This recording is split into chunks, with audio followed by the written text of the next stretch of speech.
CMJ's Epic Quest.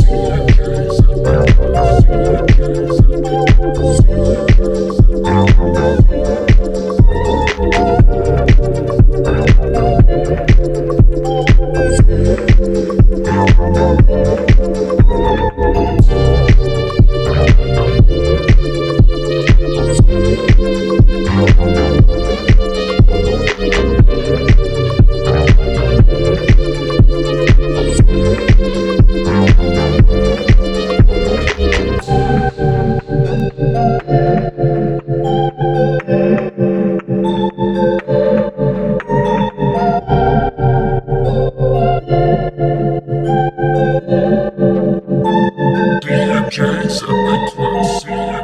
CMJ's Epic Quest. CMJ's Epic Quest. CMJ's Epic Quest. CMJ's Epic Quest.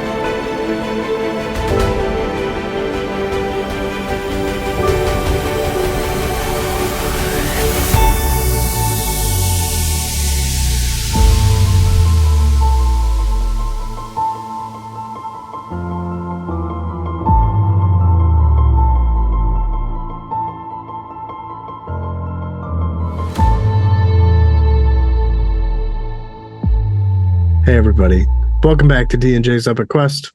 I am Justin. Joining alongside me here is HC. Newell. It's me. And Dread. I'm gonna talk like this the whole episode. I love it because you're going to be Cloud. If you have to talk like that. Cloud's not in here, Goober. What? He should be. Is he not? You're He's such a mentioned. putz. Giving away the last two chapters. I don't know This is what your happened. book. I don't even know what chapters we're on. We're on That's why I'm the like, what? Where are we? we're on the two before the last two. Yeah. 35 and See, I don't know what 36. order things happen in, so I thought he was in these. Who knows? All right. What do I He's in know? there somewhere. He's Yeah. somewhere. His name is on the pages that I read. Hey, see? His head is in the cloud. Who knows? Yeah.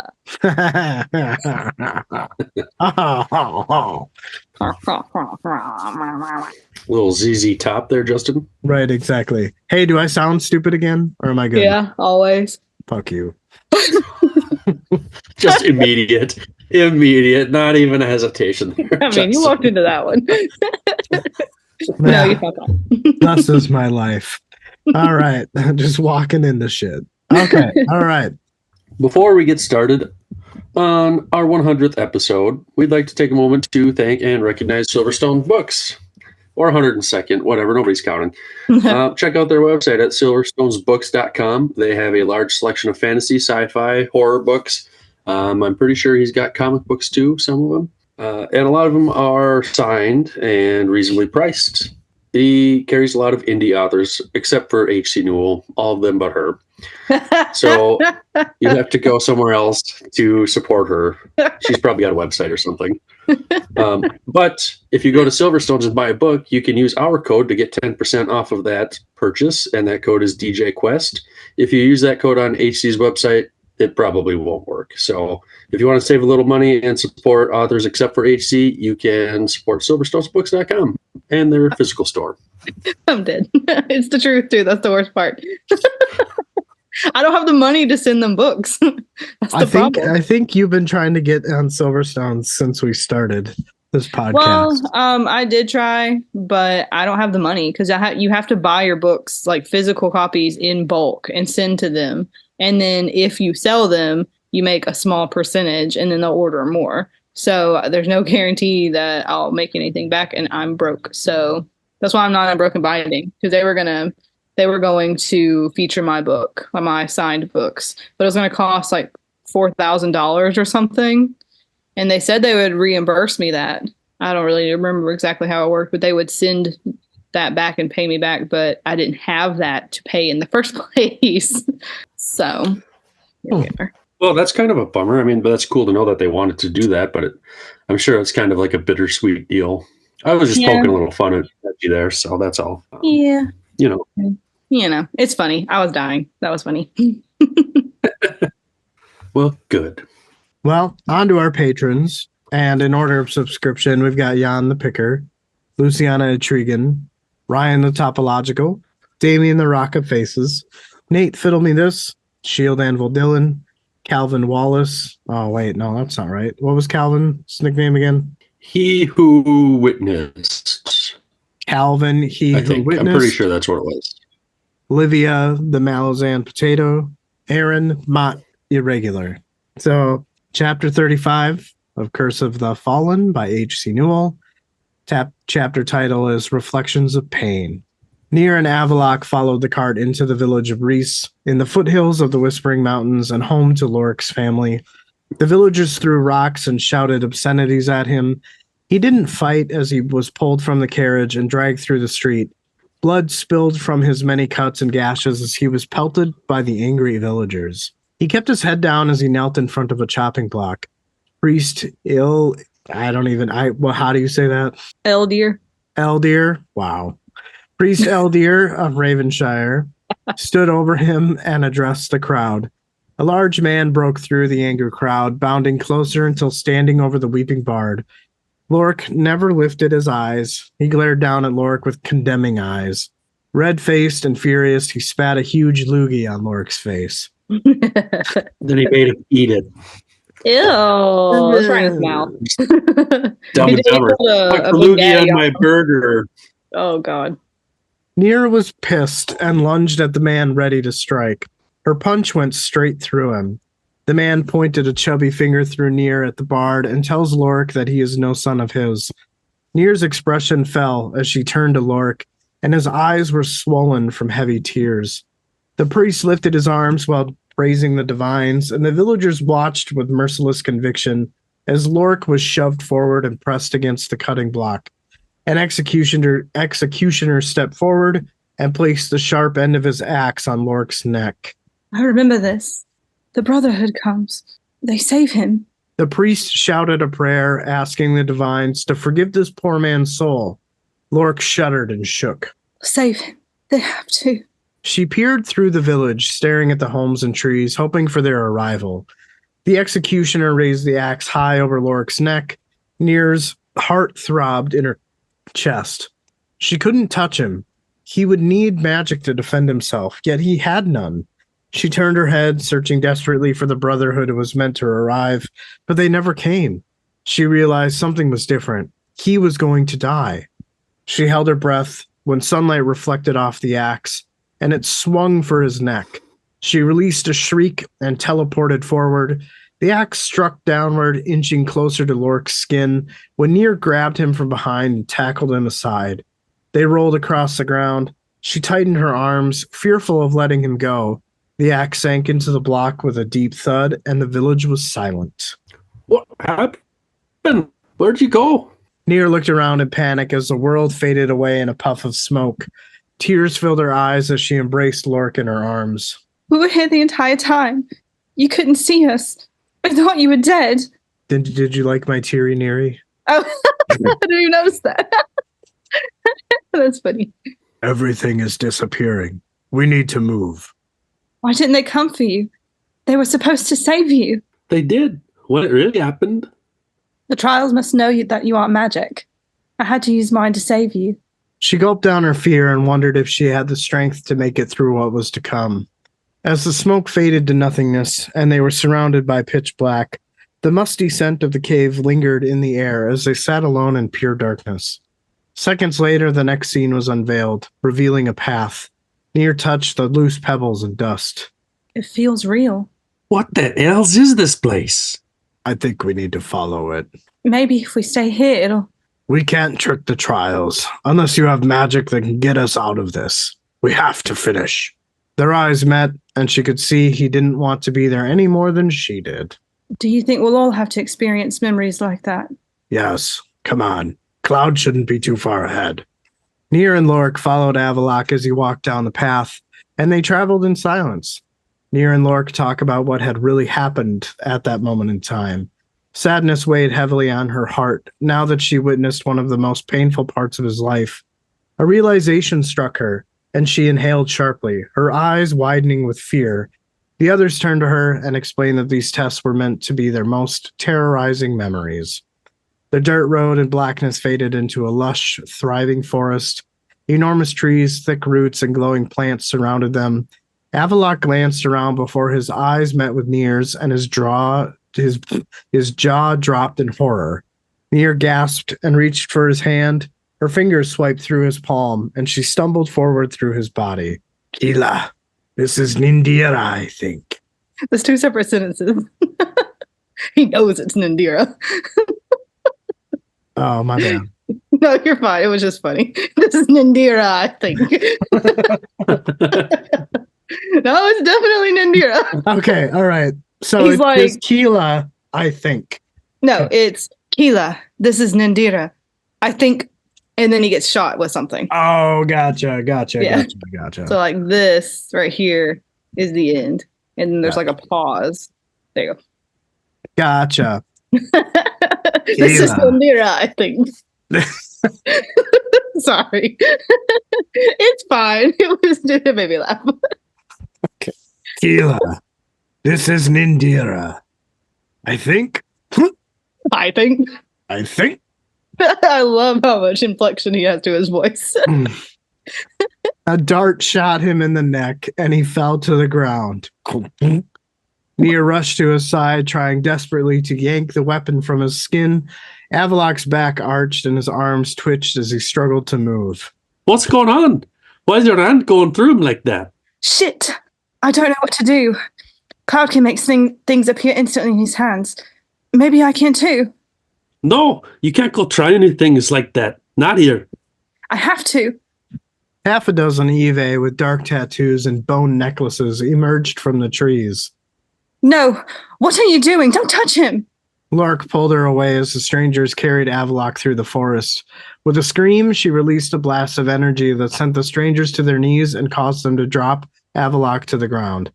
She raced over, ready to help, but found her hands still moved through him. No! Magic's supposed to work. It's supposed to help him.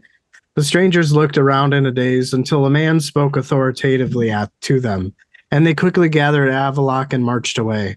She took another step forward and sent a second blast toward them. Trees were stripped of their leaves as powerful energy tore through the forest. The strangers flipped and rolled as they were hit. Nier, you're going to kill him. They can't take him. We've got to find another way. 4 of the 6 strangers crawled to their feet, while the other 2 lay bleeding and injured. With angry snarls, they wiped the blood from their fresh wounds and stalked close with their weapons drawn. Nier was stiff as they approached her, their eyes still scanning the forest in confusion and fury. She held her breath as they stepped through her before sheathing their weapons and quickly carrying Avalok away. Nier and Lorik followed closely behind as they walked deeper into the forest. Long shadows swayed in the trees, and she timidly lifted her eyes to find dozens of bodies hanging above. Symbols were painted across their skin in blood and feces. Lorik quivered and gagged until Nier refocused on Avalok, who remained limp in the arms of his captors. Flames atop torches created a pathway that led them to a clearing. Nier set her eyes to the 4 bodies that hung from large posts around the perimeter. Dry blood streamed from their empty eye sockets and painted their open backs, while their ribs had been cut and pulled outward. What the hells is this? I've never seen anything so vicious. Nier turned her attention to Avalok as he was laid on a large, slanted stone. His captors shackled his wrists in chains. Nier moved to his side as the others stepped away. Her fingers moved through his flesh, and she glanced at the mutilated bodies above. Why are they doing this to you? Turning to Avalok, she fell back in horror at the sight of his fearful, open eyes. He was conscious and awake. The captors backed away as a man stepped forward. Nier realized he looked much different from them. Their only resemblance, other than their primal clothing, were the black markings that covered their skin and faces. The man approached Avalok from behind. Avalok's eyes closed tight as the blade sliced deep into his back, following the path of a thick scar along his spine. Nier didn't know what to do. His face twisted as his skin was slowly carved from nape to waist. She turned to the man standing over him. His devilish grin sent waves of fury through her. She stood and lifted her arms towards the man who raised the axe above Avalok's exposed spine. Her face was red with fury. The grass crunched beneath her feet as she stepped forward, and the man's eyes widened as her magic gripped his throat. He lifted his gaze, and his bloodshot eyes stared at her in wonder. Fury coursed through her like a firestorm as they locked eyes. His resolve was unbreakable. Even in the face of death, he was unmoved, unbothered by the magic crushing his throat. Instead, the slightest hint of a smile tugged the edge of his lips. Nier's face twisted with rage. She unleashed a hellish scream and clenched her fists. The man collapsed to the ground, unmoving. Blood streamed from his parted lips. Nier stared at him, her shoulders rising and falling with every hard breath. His body faded to smoke, and Nier turned as the others soon followed. Stepping back, she looked at the four eyeless faces staring down at her. Their bodies were mutilated and covered in filth. To know Avalok could have received the same fate, to know that he had truly been through this hell, sent her to her knees. Avalok grunted, Nier scurried to his side. Oh, gods. You're okay. Weak energy swirled through her like dusk wisping in the wind. She struggled to grasp at the threads of her magic as they pulled away, growing weaker with every desperate reach. As the heat of her energy grew, she closed her eyes and forced her magic into him. Pain ripped through her as the fragmented energy tore and burned. She winced and groaned in agony as his deep injury fused beneath her grip. Lorik ran to her side and pulled her away. Sunken cheeks and pale skin replaced her once healthy appearance. Her breaths were shallow as she fought to keep her eyes open. Avalok slowly pushed himself from the stone. Blood stained his back where a thick healing scar trailed along his spine. He sat on his knees, staring at the hanging bodies as they turned to smoke. Slowly, the forest vanished, and they were surrounded once again by complete darkness. He turned to Nier, watching as she fell limp into Lorik's arms. His eyes settled on a flickering light in the distance. Its waving pattern resembled a flame. He tapped Lorik's shoulder before pointing to the disturbance ahead. Let's just stay here. Give her a bit of rest before we go running into more trouble. He gently laid her next to him and then dug through his bag. He collected a half-empty vial of potion and 2 helpings of bread and jerky. He passed some food to Avalok before biting into his meal. He popped the cork of the potion and carefully poured it through Nier's lips. With an exhausted huff, he sat next to her. His shoulders slumped forward as he ate his tasteless food. Grinor Tovai. Lorik gazed at him with curious eyes, and Avalok pointed at Nier before turning his hand upward at his lips as if drinking. Oh, potion. Strong? Good? Only got a bit left in the other vial, but this should do her fine. Will she spare a veil? Life. Live. Yeah, she lives. Their conversation fell silent, and they turned away from one another. As Lorik took another bite of bread, his face twisted in disgust. Gah! Food? I've had worse. Not I. You're avish. Ian Trataz. What? Good. Better. Oh, yeah, biscuits? Tailua's food. Right. What are we going to do? I can't take much more of this. If Nier keeps fighting this hard, we won't make it. One left. Dun, dun, dun. This is the goofiest conversation I've ever heard. You wrote it, man. The way y'all are reciting it is making me laugh. Well, that's good. The way you said good, better. It was such like a sinister way to say better. Was that Justin or me? It was Justin. Okay. The way you said food. I love it. But you have dialogue if you're not reading. We're waiting on you. What? What did I miss? Right here. Yeah. After he says one left, you have dialogue. Oh, shit. What the fuck? Oh, wow. It's because Jesus Lorik Christ. isn't in the center of the screen. Okay, I thought we were done with the chapter. It's my mistake. Sorry, I totally Chapter fucked just that ends up. like that. I really fucked that up. He's lagging. Yeah. Yeah. Huh? I Yeah, said you're I'm late. lagging. I Your hope not. brain's lagging. Nah, maybe. Yeah, I hope she's up for it. She's been through a lot in her life. No telling what she'll have to relive. You? Cut? Back? Avalok pondered for a moment before touching his back and turning away. With a deep exhale, he closed his eyes and absent-mindedly rubbed a scar on his hand. Ilet Atla. It's Cleatil death ritual to cleanse the soul. Only those who feel have brought unredeemable shame to our people are condemned to such a fate. If only they do. We best see if she's feeling better. She'll need some food before running into hell. He reached for Nir's shoulder, and his breath caught in his throat as his fingers moved through her body. He glanced at Avalok with terror, fearful and pleading eyes. She's already there. Wasn't it Avalok that said that? I could have swore it was. I don't think so. I think it was Hmm. Lorik. All right. I'm pretty sure it's Lorik because I think Lorik's the one that tries to wake her up. Obviously, there are a lot of Avish words that I butchered, absolutely fucking slaughtered.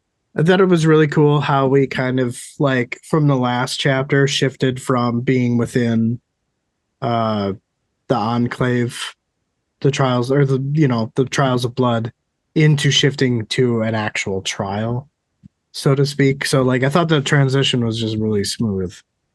Going back to the last chapter and remembering, oh right, we're picking up where we left off at that very, very anticipatory cliffhanger, so to speak. Yeah, it was nice to kind of just see that flow right in there. I'm like, oh right, outside of just outside of just like the imagery and the scenes surrounding like Lork's worst memory, but obviously these are twisted, right? The events that actually happened aren't actually going to be the case unless there's some type of magical intervention as far as Nir's train of thought is going. Whether that's the case or not, I'm not quite sure if that's like the intention or if that's just a way of extinguishing the memory, if that makes sense. I don't know what I'm trying to say. Kind of. So basically what it is they are actually reliving the very real memory that they've already lived through. So Avalok really was going to be blood eagled, and Lorik was really going to be killed by the priest. Right. Like, that was really going to happen in real life. They actually lived through that. But before they were executed, they were saved. Correct. Lorik was saved by the Brotherhood. Right. But this time, the Brotherhood's not going to save him. Correct. So if Nir was not there to save him, Lorik would have just been beheaded. And Avalok would have been blood eagled. Like, the actual memory would have taken place and they would have died. Gotcha. You know what it made me think of? It felt like time travel to me. I mean, yeah, in a way it kind of is, because they're going back in time, reliving. That's why it's called reflections, because they are reliving a memory. And, like, they're actually reliving it. So it's oh, sorry. No, I was just gonna say it was cool. It was nice because like there were like nods, not necessarily so much to Avalok, but I feel like there were a couple of nods throughout the story about things that Lorik didn't want to relive. Mm-hmm. And that's pretty much Avalok's persona. Like he is just a walking, don't fucking talk to me about my past, Yeah. Or present or future. or present or future. Right, exactly. But he's always so cheerful, though, or scared. So what would have happened if, like, he did get beheaded? Then He would have died, and the memory would have been over. It would have just shifted to someone else's. But does that mean how would it have? trials Yeah, have failed? He would have failed the trial. Gotcha. But what does it mean for like the everybody else? Like, so if he's reliving it, he's at that point in time. This is why I'm thinking about time travel. So then, what would have happened? Everything up to leading to that point where he got beheaded in this memory. It's not I'm time thinking travel. too hard on this. No, you are. It's not actually time travel. It's an illusion, but the illusion can physically still affect him. It's just the magic that he's in. He's not actually going back in time, because in the the vision, whenever it first happens, I believe that it said that they could still feel the coldness of the cave. They could still smell like the mustiness of the cave. So they are still in the cave, but the illusion of his memory is around them, and it only physically affects whoever's memory is drawing from. So Just if he putting too were much to thought have into been, it. yeah, he's not actually time traveling. This did happen. It's pulling a memory from his brain and it's making him relive it in real time. Right. So Lork has experienced it twice now. But if he would have been beheaded, he would have just been beheaded in present time. It wouldn't have affected anything in the past. He would have been beheaded by a vision that physically killed him right now. That'd be shitty. Yeah. And the trials would have just continued on until everybody's dead. Then they'll end. But it's funny because it's almost like a miniature trial for Nia herself, right? Because she has to be able to form the right amount of magic is probably not the right terminology, but she has to be in the exact specific mindset that she needs to be in to pull it off. Yeah. Right? And she doesn't know how to do a lot of it.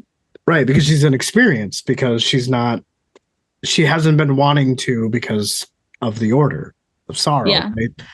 Yeah. It's almost kind of like a miniature test for Nia herself. Yeah. And I've gotten a complaint from some readers who say that, they don't like that Nier has to save them in this part of the trial. And I guess I can see that perspective, but the whole book has been, you cannot survive it without magic. You can't. So if Cloud were with her just now, he could have done something to save them too, because he's a magic user. You have to use magic to survive this part of the trial. So, and that was the whole thing. Nier has always said there's no reason for them to go other than to fight with her, because they don't need to be there because they're not magic. Only the most gifted magic users can survive. So if you don't have magic or magical items like the little blue pills, you're not going to make it. So that's why it is a test for them. It's more of a psychological test for them, but they would have died without a magic user there to save them. That's the whole point of the trials, is to test your magic and your skills and, all that. Yeah. I mean, honestly, for the most part, for like 80% of this chapter, it's very action packed isn't, again, the right terminology, but like events one after the other just kind of keep happening. The one thing that I found really funny, and I know you did the little heart or the little laugh emoji, but like when she's gripping the throat of the authoritarian Eve, so to speak. Yeah. I just, in my head, I'm like, Darth Vader. That's so funny. I love it. I did not think of that when I gave her that name. That's so funny, though. She does the throat grip more. Yeah, because he does that too. Like in the movies, he he force chokes people. I was thinking force choke's exactly what I thought about too. That's so funny. I didn't even think about that. I didn't think about the force choke. I didn't think about Darth Vader. I didn't think of any of that until people started to kind of point it out to me. And I'm just like, I love it though. That's awesome. Well, that sucks. I'm sad that I'm not the original, but I am in a podcast, so I win. Yes, you are. And no one's brought it up right here. They've just said Darth Vader because of her name. No one's actually brought up the throat gripping thing. Oh, okay. Well then, hey, I win again. There you go. All right. And then I thought just this, as he's being choked, right? He's just like smirking and he's just like fuck you, and his mannerisms and his body language.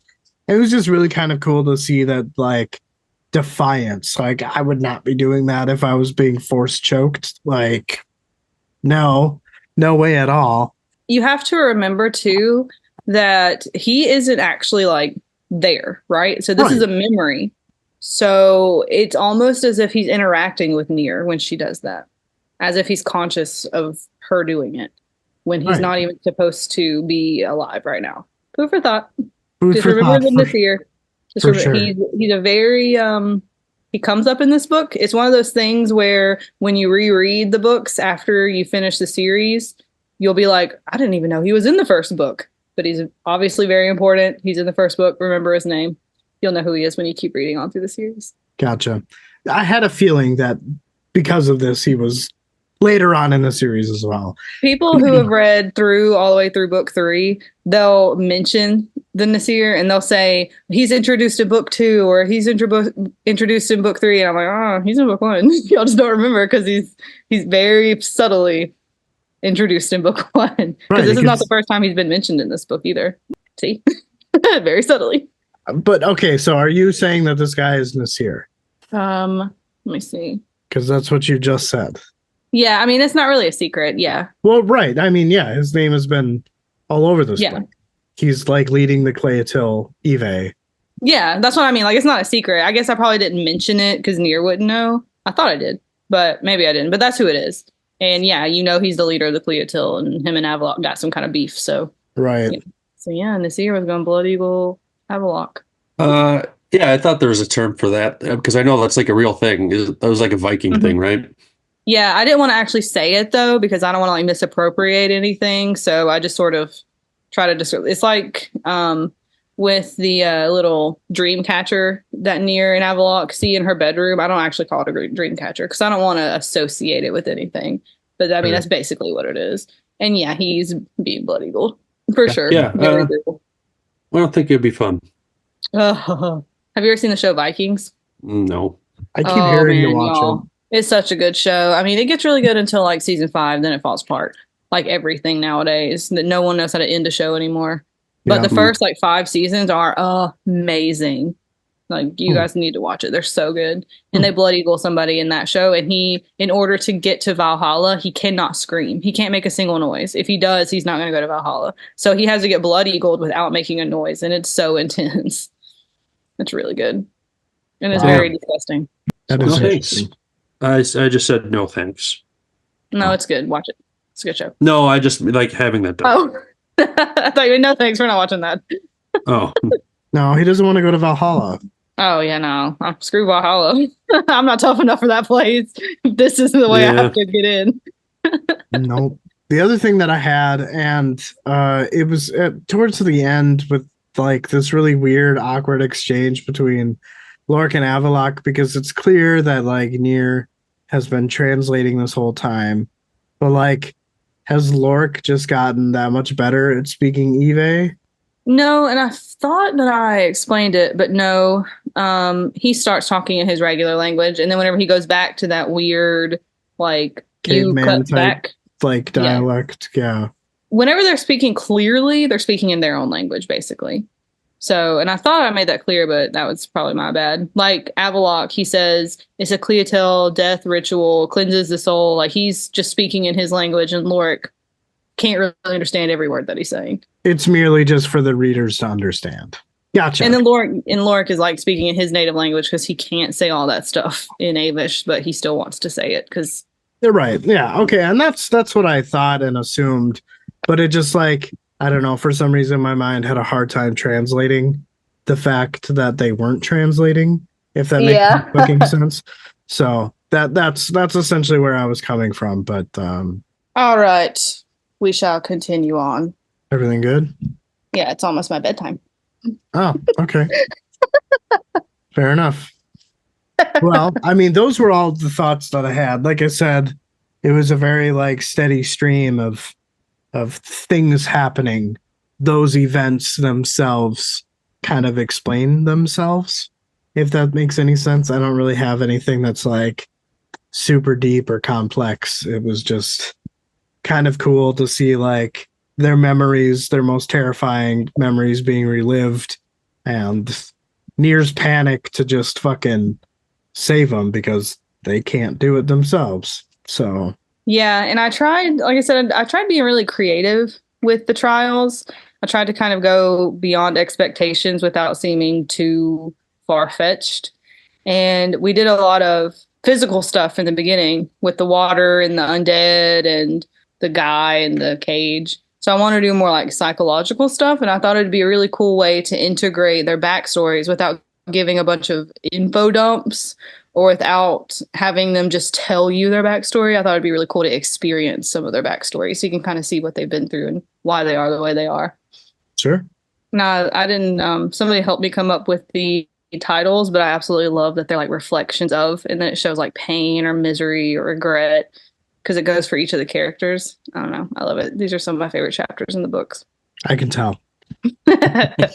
Are we ready then? I'm ready to Let's move on do if it. you all are. Yeah. Hey, there's no epigraph at the beginning of this chapter. Weird. There wasn't on the last one either, or the two before that. Author was lazy, I guess, at the end of the book and just wanted to get it I done. was so glad I didn't have to do it for the end of the book. That was a very decided decision. That sentenced. All right, I'm going to start reading. Reflections of Regret, Chapter 36. Near opened her eyes and saw only the dark. Fear gripped her as she called out for her friends. She realized she was alone, and her heart raced. She was worried that perhaps they touched another ruin while she slept, or maybe the trials took her somewhere else. The stench of the cave filled her nose, and Near was reminded of the grueling tests they had to endure. Between each memory, the world would fade to black before transitioning to the next memory. Searching through the darkness, she looked for anything that could lead her back to her friends. Her eyes went wide as she saw an orange glow in the distance. Struck with fear, she looked at it, not wanting to relive this memory. A memory that still haunted her dreams and filled her with dread. No, please. Anything but this. She focused on her breathing, forcing herself to stay calm as tears filled her eyes. Near thought that there had to be another way out, a way out of the visions and an escape back to the caves. Lorik, have a look. If you're here, please don't leave me. Please don't let me die alone. She closed her eyes, exhaled a deep breath, and was lost in her misery. She knew there was no use in crying or dwelling in her pain. It wouldn't keep her alive. Feeding her emotions after she had survived was a lesson Ryman had taught her. Fear crept back in, but she pushed it down. She needed to survive, if only for her friends. She stepped towards the village she grew up in as it burned. Bodies so badly burned that Near was unable to recognize them laid in the streets. Horses screamed and bucked with their burning stalls, and she could hear the clash of weapons, and villagers fought for their homes. Podrick, the town baker, was able to hit a knight in the chest with his shitty iron axe. Then the knight kicked him in the stomach and sent him to the ground. What do you want? What have we done to deserve this? That's actually good. I like that a lot. It was right. I'm giving you praise, Justin.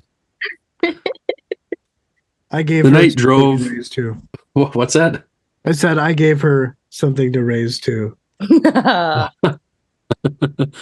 The knight drove the point of his sword into Podrick's chest, killing him. Everything Near had experienced as a child was coming to life before her eyes. Near fell to her knees, unable to relive the experience as an adult. It isn't real. It's just an illusion. It isn't real. Please. Can't. Near was able to hear a woman's voice call out to her over all the chaos. Lifting her head, Near looked for the source of the voice. Vader, unhand me, you bastard. I love it. I thought y'all wanted me to do it. No, you can. I don't know. I was just. No, I love it. We're keeping it. Mother. Mother. Near jumped to her feet and ran to her mother's voice. Her childhood home was on the other side of town. She made it in time to see her childhood home burn. Memories flooded back into Near's mind. She wished she could return back to this old life as the warm thought replayed in her head. Those thoughts left her mind as the house shifted and embers blossomed into the air. Her smile disappeared, realizing she had been caught within a daydream of a memory. The front door opened and she saw a man laying burned. Father. Two knights came from behind her and grabbed her arms. Near didn't fight or resist as they took her to the high priest. He lifted her chin and looked into her eyes and smiled. Nodding to his knights, they took her away, just the same as it had been when she was a child. She was only 8 years old when the Order had ambushed her village. Only 8 years old when she had lost everything. Vader, don't let them change you. It's a good rhyme. A good rime. Veda, don't let them change you. Oh. I was like, you. Fado, don't let him change it. Near had nothing left as she watched her mother collapse to the dirt, holding her bleeding stomach. It was a sight Near had never forgotten. As Near relived and witnessed these horrors, any thought of escape slipped from her mind. She was empty inside. Even though she was only a child, Near still blamed herself for what happened, allowing her family to be murdered.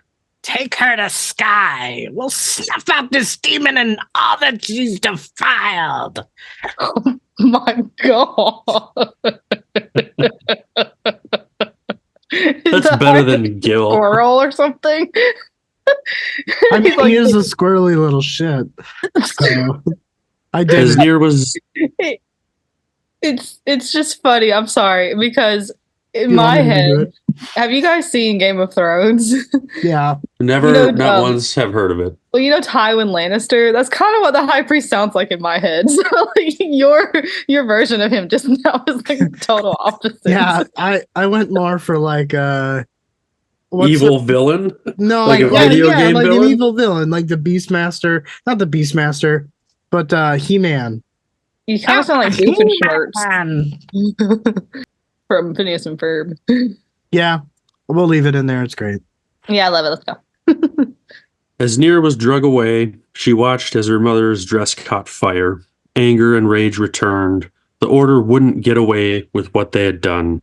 She would kill them. She would kill the High Priest. She would end it all. Near took a breath and used her magic to send out a pulse of energy and sent her captors through the air. Holmes fell to the shockwave she sent out. The High Priest turned to her. This isn't how things went before when she was a child, when she was forced to suffer at the hands of their strength. Now Near stood face to face with the man responsible for all the sorrow she had carried in her life. All the aggression and guilt she had carried, her life came to a head in this moment. You did this! You caused all of this! Near's hands curled into fists, and as her anger grew, energy escaped. The High Priest stumbled as the ground beneath his feet cracked. He regained his footing and came towards her with the sword drawn, and he slashed at her. Near vanished and reappeared behind him with her own sword drawn. She pushed it into his back and it came out of his chest. He went limp, faded away into a puff of smoke. Near's sword also disappeared and she dropped to her knees, releasing a raw and desperate scream. Tears spilled and Near shook as she cried. Help me. Someone please. Find me. The heat in the village disappeared and the world went dark as she was pulled into someone's arms. It's okay, Neary. It's over. It's over. Lord. You're all right, Near. Drink this. Go on. You okay? That was my home. The Order came when I was a child. My parents, everyone I knew, they're all gone because of me. Because of who I am. Havelock was about to speak, but it started to rain on the group. They were in a forest. Surprised, Havelock looked around, checking out their new surrounding. What? Not again. This is Navarre. It's my home. What are we doing here? You've already passed your test. Havelock didn't pay attention to Lork as he was unable to understand what he said. Havelock walked through the forest, forcing the others to follow him. As he forged a trail carefully ahead, firelight appeared in a window ahead of them. There was a small cottage surrounded by wildflowers and gardens. The friends passed over a bridge that connected them to the cabin. Through the window, there were several people huddled together, speaking quietly. Havelock went pale and stepped back. Havelock? What is this? What are we? Avish whispers came from inside the home, and they spoke of a woman sleeping on the bed. Will she make it? No, the curse is irreversible. There's nothing we can do. Why is he laughing? This is no laughing matter. Read the room. The curse is irreversible. There's nothing we can do.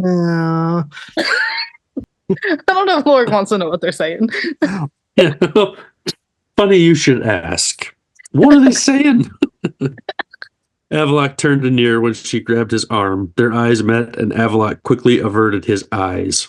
This is your sister. Why are we here? What kind of test can this be? Havelock took a moment to compose himself. Stepping closer, he looked back into the home. What is it? This isn't my memory. It's clouds. Dun dun dun. I kind of had a feeling that that's what it was leading up to. As soon as like the bridge and the cottage, the voices, So yeah, that one dude sounds a little nasally. You should get that checked out though. He sounds a little too happy that this woman's dying. Just Mm, it makes me think of like a villain who thinks their plan is perfect and they've just are about to be caught. yeah. There's nothing we can do. There's nothing we can do. The curse is irreversible. Soon the world will be It's mine. Hey, we don't know. He could have done it. This could He be could have like he could this have been could be just the taking Nazir. orders from this year or Nazolt. So It could be the high priest. Who knows? They sound like the high priest. there's a little different inflection there. Well, excuse me. I've got a couple thoughts here, and as I reread these chapters again today, and I'm gonna have to look through my summary again here because I feel like there's something I was gonna bring up in my chapter, and it's escaping me at the moment. Let me navigate to the comments here on my phone because I'm not used to doing that. So, okay, yeah, the last sentence of this chapter. This isn't my memory; it's Cloud's. So I know you answered it here, but Cloud is married to Avalok's sister then, or is he like trying to date her? I don't really remember the details about Azale from earlier. No, it's never mentioned what their relationship is. So all that we know is that Cloud is just very much in love with her. That's But really all we know. it is Azale they're speaking of, laying there on the bed. And that isn't outwardly said, I guess, but they're talking about a woman who is cursed and they can't do anything and is one of Cloud's worst memories. So, Right, can just context assume. clues. Yeah. Right. I just really remember how much, like, I know we've known her name, but beyond that, I couldn't remember much. Partially just, because we're reading 2 chapters at a time every so often. Yeah, no, and whenever Nier says this is your sister, Avalok would have said no if it wasn't, because it's leading the reader to believe that it is if he just doesn't say anything. So Gotcha. Oh, I remember what my thought was going to be, and I don't remember which chapter it was in, but I think it must have been Justin's, where you had the note in the collector's edition about going back to page whatever. I hope I did that right. You did, because I looked. It was Okay, right. Because Yay. I would not have remembered the connection. What was it? Tell us. I fucking don't remember now. Oh, I don't have a collector's Oh, edition. no, I think it was the Nasir thing. It was. I just can't remember. I think what it was is that what was it? I know it was Avalok, I think, mentioned the Nasir a long time ago. And he said that either the Nasir cursed Azale or something like that. And it was just very subtle. And then it gets brought back up in this chapter. I know, maybe the last one, I can't remember. And I'm like, remember this guy, because he's going to come back up. So people in the collector's edition, I'm kind of like throwing all of these foreshadowing hints at you so that you can pay attention. Because a lot of people forget that the Nasir is there. You called us heathens. Yep. Yeah, heathens. Yeah. No, but I did have to go look, because as soon as I saw that note on the bottom, I'm like, okay, I got to go look. I'm pretty sure there's also a note that says, don't forget this because I'm going to remind you. And then I remind you. Yeah, there was. I think pretty sure you're right. So I think that's what it was. Yeah, makes sense. The allowing her family to be murdered, or at least feeling like she was the reason that it happened, I thought was, whether you're a child or an adult, that's an awfully dark thought. But to think that you just allowed it to happen, I can't think of too many instances where even as an adult you have a whole lot of chance to think you're allowing it to happen, I guess. But to think that as a child, it's a pretty dark thought.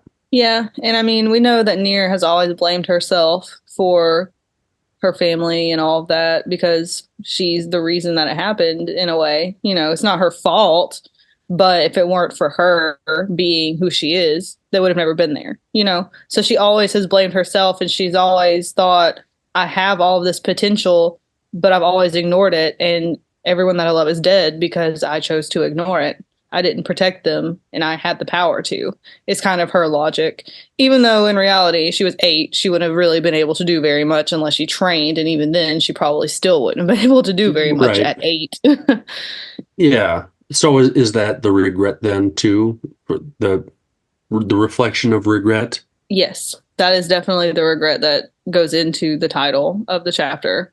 Nier absolutely regrets that her family and everyone that she ever knew died because of her. Not, Well, that's. Oh, so I didn't mean to interrupt you. Go ahead. no, I wasn't saying anything. Yeah, you were. I mean, that was not really. I was just talking.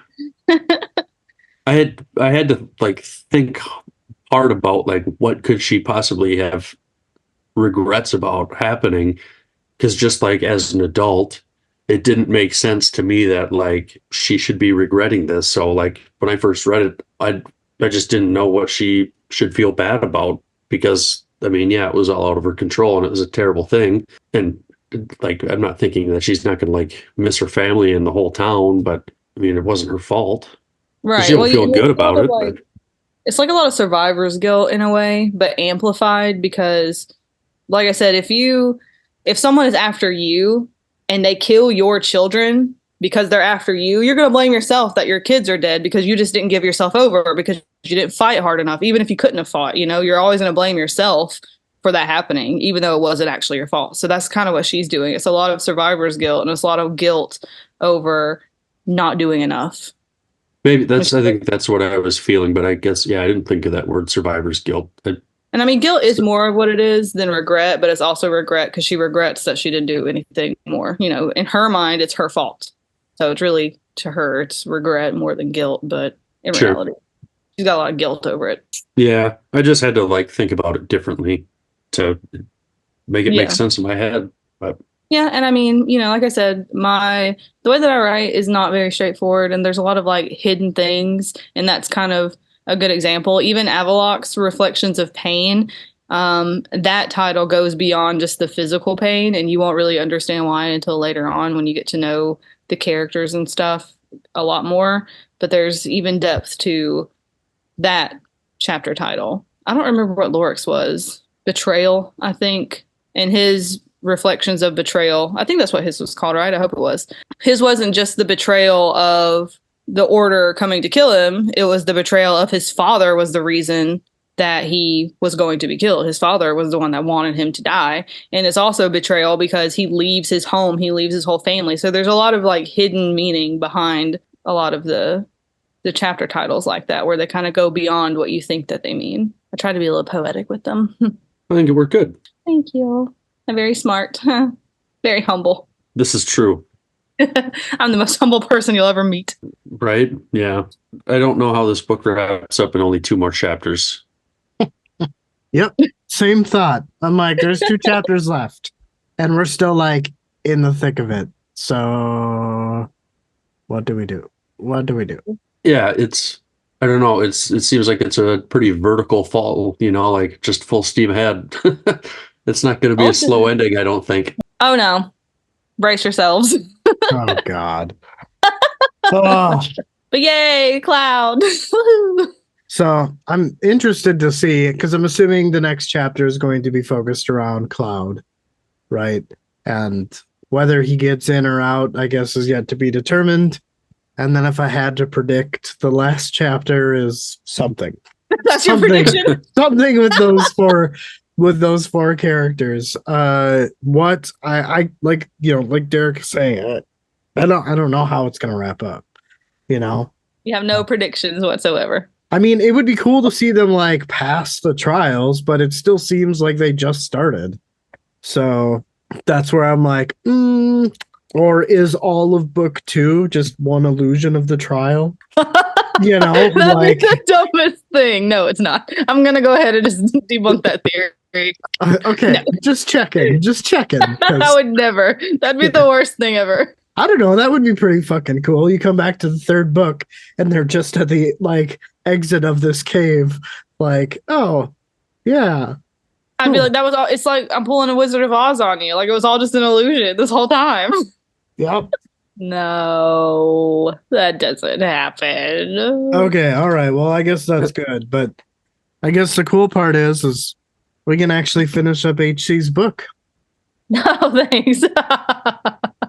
Right? Like a good thing we can be done. No, not like that, you goober. But just like we can finally like finish Curse of the Fallen because And give it's it 5 been what, stars. like 9 months, It's a a long 9 month time. journey here. So, seeing how it actually ends, will be cool. How it ends, Yeah. I'm still baffled as to where this could possibly go, but like an ending is in sight. There's nothing in the way now because we've recorded this episode. Sky's the limit. Now, don't forget that the prophecy that she got from the tree, it tells her what's going to unfold without telling her. So you can kind of decipher what's going to happen in a way if you go back to that and see, kind of like check off where we've been. Sure. Yeah. Absolutely. I'm gonna Derek, look you right, don't have right any now. theories? Gonna I look. don't have any theories right now. You always have such good theories, and now you're just like stumped. It wraps up very fast. I don't obviously. have good theories. I mean, no, you both have really good theories, but you gave me your theory. Sort of, which And was it was no theory and at it all. was terrible, apparently. Your theory was that book 2 is just an illusion. All of book 2 is just the end of the trials. Oh my god. I will tell you though that Nier is the only character from book 1 that is in book 2. That's kind of why I think Laura Oh. could die. Interesting. Okay. Um, 4 Justin. trials you must take if energy you seek. Wait. So- Okay, no, yeah, you're right. I thought you were Yeah. doing the other prophecy No. that she got. Oh, I thought they were the same. She gets one from the goddess thing, and then she gets one from the trials. They are different. Oh, I'm looking at the one from the goddess because that's what you said. No, that's not the right one. That's like an overall for the whole series. The one that she gets in the trials is specifically for the trials. Gotcha. The waters wait for those who seek. That one. Okay, sorry. No, that's okay. I'm trying to think. Enter this trial with great feet. The waters wait for those who seek. Yeah, the waters wait for those who seek. Something. There we go. Enter the trials with great feet. The waters wait for those who seek. Darkness is blinding for those with sin. Waters are haunted by creatures within. Shackles and streets guide the way. Pale moonlight leads into the fray. Enter this chamber if energy you seek. Blood of the first holds the key. I So we think got most of it. somebody gonna die. Enter the trials with great feet. It doesn't make sense, but just like be fearless. So we got that one down. The waters wait for those who seek. What they are seeking is the waters of Namashel. So the cave of Namashel. That's where they're going. Yep. Darkness is blinding for creatures within. For That is those with described sin. for those with sin. That is describing the sentry creatures that are blind. They used to be prisoners down there. So that's what that was describing. And she had to cut them all in half and they were like attacking. Yep. What was the next one? Waters are haunted by creatures within. Yeah, and that's with the undead and the thing that killed Nier. Shackled and chains. Streets. Yeah. So the shackles, I think, was the prisoners for when they had to save the prisoner. And then again with the sentry, it could be both. And then they went to that abandoned city and they kind of had to like follow through after she killed all the sentry. Do you remember what I'm talking about? Mm-hmm. So that's that part. What's the next part? Pale moonlight leads into the fray. Yep, we haven't gotten to that part yet. And I don't think we've gotten to the rest of it yet. All right. So Okie dokie. Sorry, Answered Derek. What were you going to say? I don't know if you saw I posted it for our Patreon group, but I decided we should try to get some questions from people to ask you, HC, when we finish this book. But you're not going to get to know what the questions are. Are people asking? I will ask. I've just asked in our Patreon group because there's like Jan and I think there's a couple people that are following along there to see if we can get any questions from them, and then at some point I'll put it on Twitter too. I'm excited. Yay. But I'll tell people just to like send a message or whatever because I don't want you to see the questions. Fine. It'll be more fun if you're kind of blindsided by them. I'll think of questions like, if you couldn't work with us, why would it be your fault? I don't like surprises, so if it doesn't work out between us, why would that be? I don't know. Right.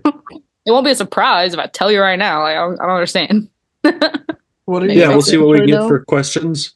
What are you telling us right now? Pay attention. I was reading the post he posted. He's going to ask people if they can ask you guys questions to ask me about the book or whatever whenever we do our last episode. Cool. So that should be fun. It Hopefully will we'll be get fun. some good creative questions. Yes, Stuff I'm like excited. that. So yeah, we'll have to figure out a time. You can do like an anonymous question thing. So if people maybe don't want to reach out to you, not non-anonymously, I don't know. That's what I did whenever I released book 3. I did a read along of all my books, and I had a anonymous questionnaire where people could just type in a question and you wouldn't know who they were. So they, could kind of feel free to ask whatever they wanted, and then I would read all the questions and answer them on the live chat at the end of the week. So you can do that. That way they'll have like the link to go to, and then you can just have all the questions compiled right there. It was a lot easier. Maybe Justin will have to figure that one out. I don't know. Yeah, it's easy. I think I did have to sign up. You have to sign up to everything now, but I can't even look at groceries at the grocery store without signing up for a freaking account. It's so irritating. Really? I was at Kroger the other day and I couldn't find something, so I was just going to go on the website on my phone and see which aisle it was on, and it wanted me to sign in. I couldn't even like type in something to search. Whenever I would type it in and hit enter, it told me to sign in. I was so irritated. Wow. It's like, I don't want to sign in. I just want to know where this item is. Yep. So stupid. Yeah, and then I wanted to look at the prices of like Slim Chickens. It's like a Zaxby's kind of place. I wanted to see like how much their food cost, or not even that. I just wanted to know what they had on their menu. So I tried to go to the menu, and chicken fingers. That's what they have. Yeah, I wanted to see just kind of like, because all that I could find was like a 5-piece, and that was too much. I wanted like a 3 or 2-piece. So I just went to the menu and it told me to sign in with an account. I couldn't even look at anything until I created an account. I was like, I do not want to create an account with this random fast food place. They want your email. Yeah, I know. So I always just do temporary emails. Yeah, because I'm so sick of it. It's either behind a paywall or behind a sign up wall, and it's very annoying. Yep, and they sell your information. Mm-hmm. Yep. Well, since it's your bedtime, HC. It is my bedtime. Mine. 10 minutes. Mine too. I came home, had a job interview, did the podcast. Now it's time to go to bed. Yep. Hey, it was fun though. I've enjoyed it. For sure. Yeah, I don't know how soon.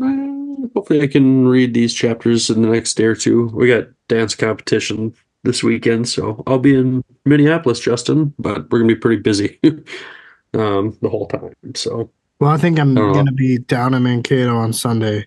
Oh, for real? Yeah. I guess we'll be 2 ships crossing in the night, as you like to say. Isn't that how it always works? Yeah. Yeah. I'm not sure when we'll be back Sunday in the afternoon sometime. All right. Well, I don't think we'll be leaving until early evening. So. Gotcha. Well, we'll see what's going on. I mean, we're going to be getting back home and shit and all that. So we'll see. Sounds good. Good luck on the job there, HC. And thank you. We'll talk soon to you guys. All right. See you later. Goodbye. See ya. I'm talking to you guys. Okay. I wish people could see that. All right, guys. Bye, guys. Bye. Good night. Good night. Bye. See ya. Bye.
CNJ's Epic Quest. CNJ's Epic Quest.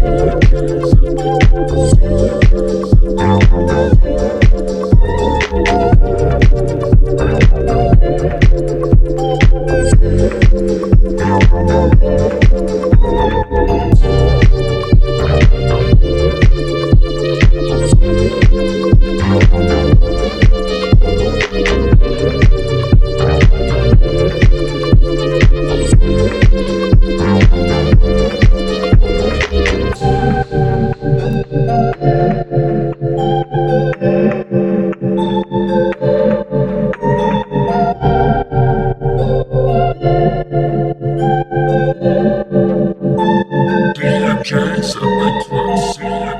Epic Quest. CNJ's Epic Quest. CNJ's Epic Quest. CNJ's Epic Quest. CNJ's Epic Quest.